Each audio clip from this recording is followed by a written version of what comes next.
ہم نے پوچھا تیرا ناس ہو تو کیا چیز ہے؟ اس نے کہا کہ میرا پتہ تمہیں جلد چل جائے گا، یہ بتاؤ کہ تم کون ہو؟ ہم نے کہا کہ ہم عرب سے ہیں۔ پھر ہم نے سارے سفر اور طوفان اور جساسہ کے بارے میں بتایا کہ اس نے ہمیں تیری طرف آنے کا کہا۔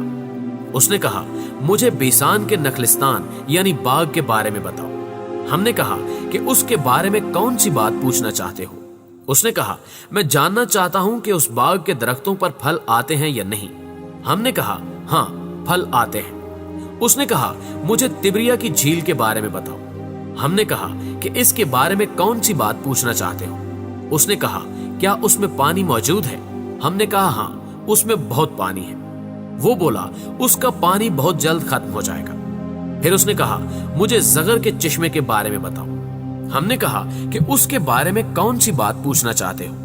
اس نے کہا کیا اس میں پانی ہے اور کیا لوگ اس کو استعمال کرتے ہیں؟ ہم نے کہا ہاں اس میں بہت پانی ہے اور لوگ اس سے اپنے کھیتوں کو سیراب کرتے ہیں۔ اس نے پوچھا مجھے محمد صلی اللہ علیہ وآلہ وسلم کے بارے میں بتاؤ۔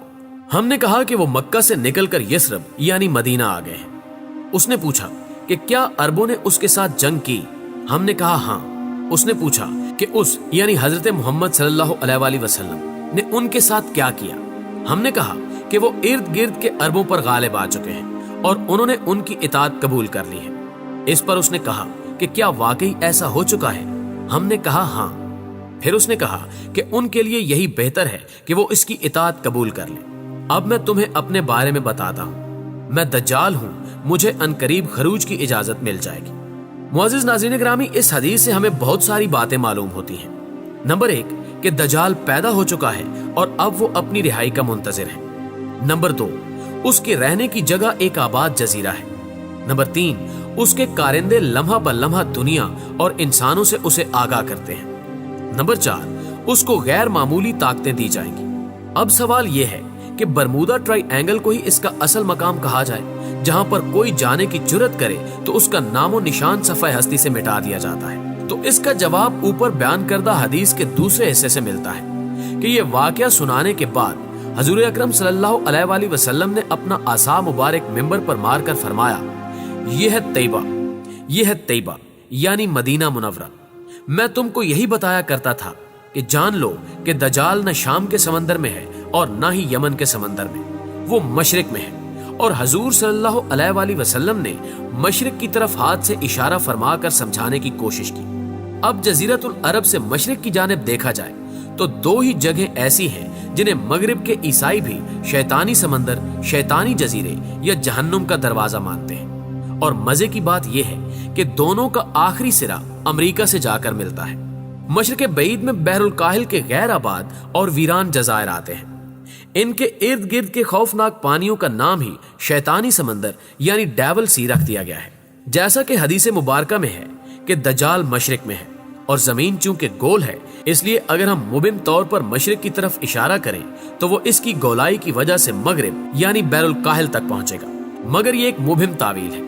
اس سے آگے مضبوط تعویل مصری محقق عیسیٰ داؤد نے اپنی کتاب مثلث برمودا میں کی ہے۔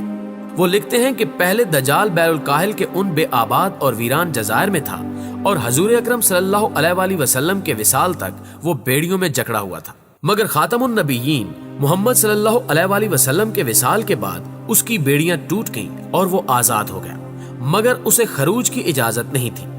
وہ شیطانی سمندر یعنی ڈیول سی سے شیطانی تکون یعنی برمودا ٹرائی اینگل تک رابطے میں ہے، جس کے قریب شیطانی تہذیب پروان چڑھ کر نقطہ عروج کو پہنچنے ہی والی ہے۔ معزز دوستو، یہودی علماء یہ بھی کہتے ہیں کہ شیطان ابلیس اور دجال کی ملاقات بھی برمودا ٹرائی اینگل میں ہو چکی ہے اور دونوں نے ہی مسلمانوں کو راہ راست سے بھٹکانے کا عزم کر رکھا ہے اور یہ دونوں ایک ہی ایجنڈے پر کام کر رہے ہیں۔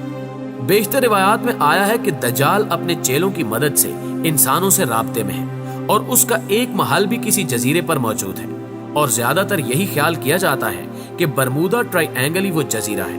ایک دوسری حدیث سے ثابت ہوتا ہے کہ دجال کسی بات پر غضبناک یعنی انتہائی غصے میں نکلے گا اور منظر عام پر آ جائے گا۔ یوں یہ کہا جا سکتا ہے کہ موجودہ وقت اور مستقبل قریب میں جہاں یہ پانی خشک ہوتا رہے گا تو اللہ پاک کی طرف سے کچھ ایسے اسباب اور حالات و واقعات ضرور رونما ہوں گے جس پر دجال کو سخت تشویش اور غصہ ہوگا اور وہ خروج کر کے سامنے آ جائے گا۔ آخر میں دعا ہے کہ اللہ پاک ہمیں اس عظیم ترین فتنے سے اپنی امان میں رکھے۔ واقعی بہت خوش نصیب ہوں گے وہ مسلمان جو موجودہ حالات میں ایمان کی ہی حالت میں دنیا سے جائیں گے، کیونکہ فتنوں کے دور میں ایمان سلامت رکھنا انتہائی مشکل امر ہو چکا ہے۔ اللہ پاک ہم سب کو صراط مستقیم پر چلائے اور ایمان بالخاتمہ نصیب کرے، آمین ثم آمین۔ دوستو، ہمیشہ کی طرح ہمیں امید ہے کہ آج کی یہ ویڈیو بھی نہ صرف آپ کو پسند آئی ہوگی بلکہ آپ کے علم میں خاطر خواہ اضافے کا باعث بھی بنی ہوگی۔ اگر ویڈیو واقعی آپ کو اچھی لگی ہے تو اسے لائک کرتے ہوئے اپنے دیگر دوستوں کے ساتھ شیئر ضرور کیجیے گا۔ نیز چینل پر نئے شامل ہونے والے دوستوں سے گزارش ہے کہ اگر انہوں نے ابھی تک ہمارے اس چینل اردو ڈسکوری کو سبسکرائب نہیں کیا تو اسے سبسکرائب کرتے ہوئے ساتھ موجود بیل آئیکن کو بھی ضرور کلک کر دیں تاکہ آپ ہر آنے والی ویڈیو سے باخبر رہ سکیں۔ آج کی ویڈیو میں بس اتنا ہی، جلد ہی حاضر ہوتے ہیں ایک نئی اور معلوماتی ویڈیو کے ساتھ۔ تب تک کے لیے ہمارا، آپ کا، ہم سب کا اللہ نگہبان۔